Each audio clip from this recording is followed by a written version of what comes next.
Yeah, I gave him $12 and he buys me a freaking car charger. Sorry, I gotta go. I gotta teach these guys how to connect to a freaking server. Sorry guys, that's just how I talk when I'm not on YouTube. But anyways, in this lesson, I'm gonna show you guys how to connect to a server. So connect to server, there we go. So of course, this is the method connect to server that we're gonna be coding. So, I guess we might as well name it private void connect to server. And this is also going to throws IO inception. I'm just kidding, exception. Not as exciting, not as good as a movie, but the first thing we have to do is we're going to go ahead and display a message, which is a nice little prompt to the user, and we're going to say, dude, attempting connection. If we're not there yet, just hold your horses because that's what we're doing. So after this, like I said, what we need to do is basically create a socket, and the socket is the connection between this computer and another computer. So what information do we need to connect to a server?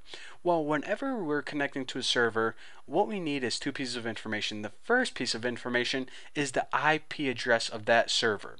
Now, every computer on the internet has an IP address, which is pretty much an identifier for that computer. Now, once we know what computer we want to connect to, we need the port number because there's a bunch of different ports on that server, a bunch of different applications. We want to say that this is the application that we want to use. This is the port that we want to use. So connection equals new socket, and the socket of course takes, make sure I don't type anything wrong, get by name. So get by name, and the name that goes in here is server IP. Server IP, just like that. Now, the next one is the port, and it's 6789. Alright, so basically those are the two things I told you. Remember in the last tutorial, or not the last tutorial, but whenever we were creating the server program, then we said, remember that port. This is what I said to you guys. Remember that port, write it down on a sticky note or something because it's very important. Well, if you forgot it, then just go ahead and open up the program that you just made. But if you're just following along with my tutorials, then the 6789, basically the port on your server that we're going to connect to, and what this does right here is it passes it in the IP address. Now, you need the specific IP address whenever you're connecting to a server, and it's going to be different from mine probably, but for now, just remember that just for testing purposes, we can just use the same computer that you're working on. But whenever you really make it, then you need to, ask the owner or just find out the IP address from online or something. And it gets passed in through whenever we call this class right here. And it gets set whenever we, create the class object itself. Then got the hiccups, gets passed in through host, and it sets it equal to server IP. So now this variable, server IP, is a variable that all these methods can use, and the server IP is the IP of the server, so that's why we are allowed to use it right here. This is the IP address, and this is the port on that server. Fair enough.